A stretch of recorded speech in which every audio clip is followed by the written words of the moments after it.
নমস্কার বন্ধুরা, ইরফান এক্সপ্রেস লোকো পাইলটস ব্লগে আপনাদের স্বাগত জানিয়ে শুরু করছি আজকের একটি নতুন ব্লগ।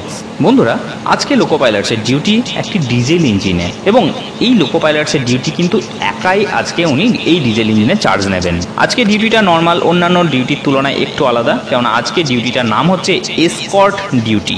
অর্থাৎ যখন কোনো ডেড ইঞ্জিন অর্থাৎ চালু নেই এমন কোনো ইঞ্জিনকে এক স্থান থেকে অন্য স্থানে নিয়ে যেতে হয়, ইন্ডিয়ান রেলওয়েতে এই ডিউটিটাকে লোকো পাইলটের এসকর্ট ডিউটি বলে কাউন্ট করা হয়।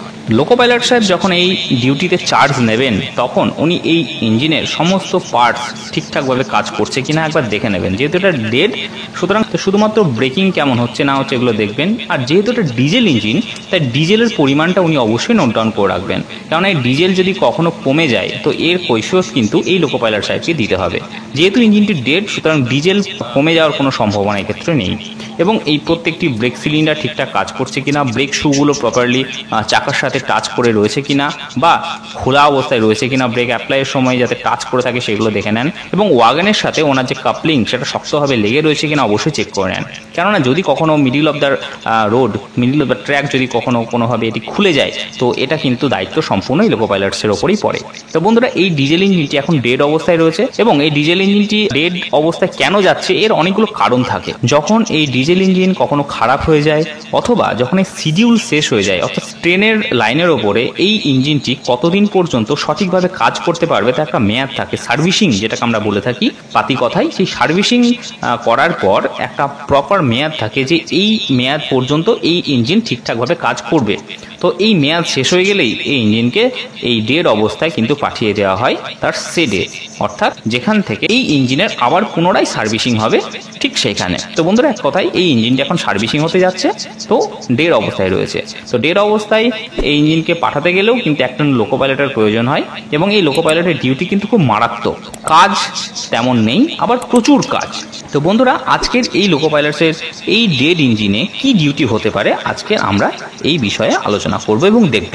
বন্ধুরা, লোকো পাইলট সাহেব এই ইঞ্জিনে চার্জ নেওয়ার সময় বেশ কিছু জিনিস খুব ভালো করে চেক করে নেন। তো কি কি জিনিস চেক করেন এটা লোকো পাইলট সাহেব নিজেই জানেন। তো যেটুকু লোকো পাইলট সূত্রে জানা যে আন্ডার ক্যারেজের প্রত্যেকটি পার্টস ঠিকঠাক রয়েছে কিনা, কোনো হ্যাঙ্গিং পার্টস রয়েছে কিনা, চাকাগুলোর সাথে ব্রেক শু ঠিকঠাকভাবে টাচ করে রয়েছে কিনা, বা যখন ব্রেকটি খোলা অবস্থায় রয়েছে তখন চাকার সাথে ব্রেক শুয়ের যে গ্যাপ সেই গ্যাপটা ঠিকঠাক রয়েছে কিনা, যখন ব্রেক অ্যাপ্লাই হচ্ছে তখন চাকার সাথে ব্রেক শুগুলো ঠিকঠাকভাবে কানেক্ট হচ্ছে কিনা, এই প্রপার জিনিসগুলো উনি একবার করে চেক করে নেন।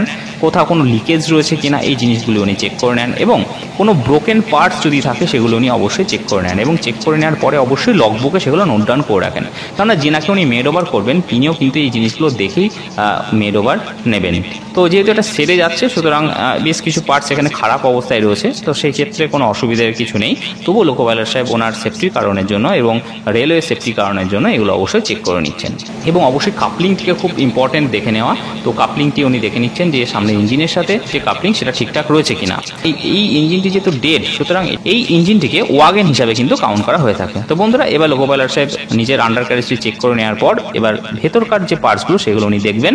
তো বন্ধুরা, উঠে পড়েছেন। লোকো পাইলট সাহেব দেখুন কত সরু রাস্তা, এবং এগুলো ধরে ধরে যাওয়ার জন্য এই রডগুলি দেওয়া রয়েছে। তো বন্ধুরা, লোকো পাইলট সাহেব এন্ট্রি নিচ্ছেন ক্যাবের মধ্যে। তো লোকো পাইলট সাহেব যখন ইঞ্জিনের মধ্যে প্রবেশ করেন, যে জায়গাতে ওনারা বসে থাকেন সেটাকে ক্যাব বলা হয়ে থাকে।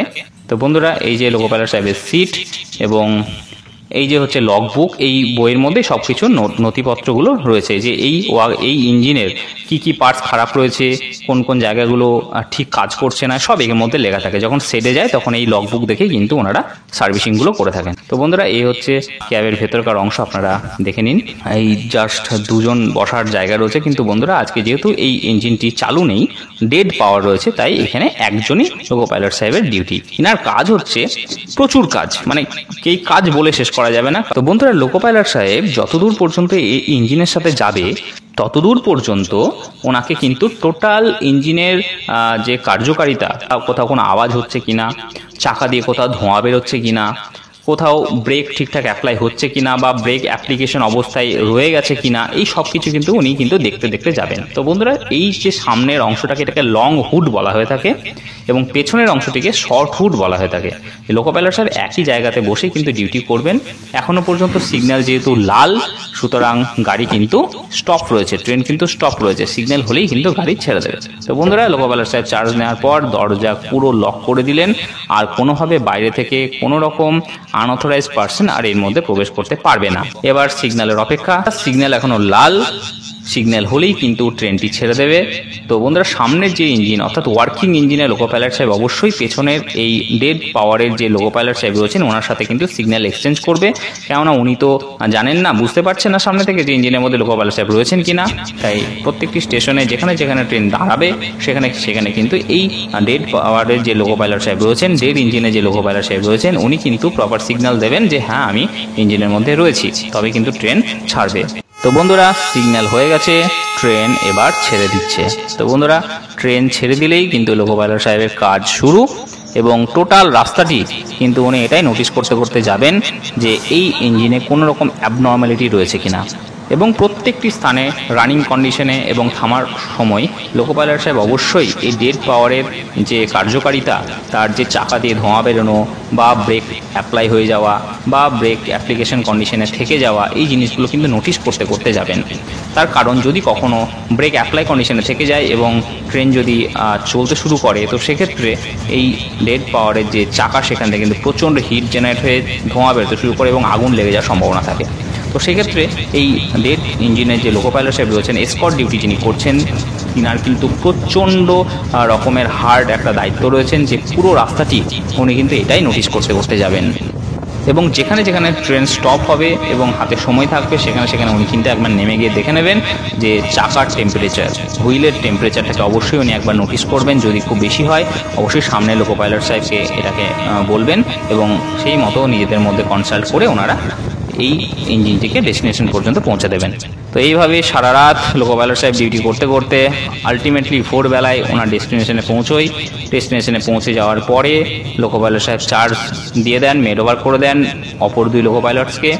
লোকো পাইলট সাহেব অফ ডিউটি করে নেওয়ার পর সোজা চলে যান রানিং রুমে। রানিং রুমে যাওয়ার পর রাত্রিতে সুন্দর মতো একটা ঘুম দিয়ে নিয়ে ওনার প্রপার রেস্ট ক্লিয়ার হয়ে যাওয়ার পর উনি আবার অন ডিউটি করে অ্যাজ প্যাসেঞ্জার রিটার্ন চলে আসেন ওনার হেডকোয়ার্টারে, অর্থাৎ ওনার যে বেস যে কোয়ার্টার সেখানে উনি আবার চলে আসেন।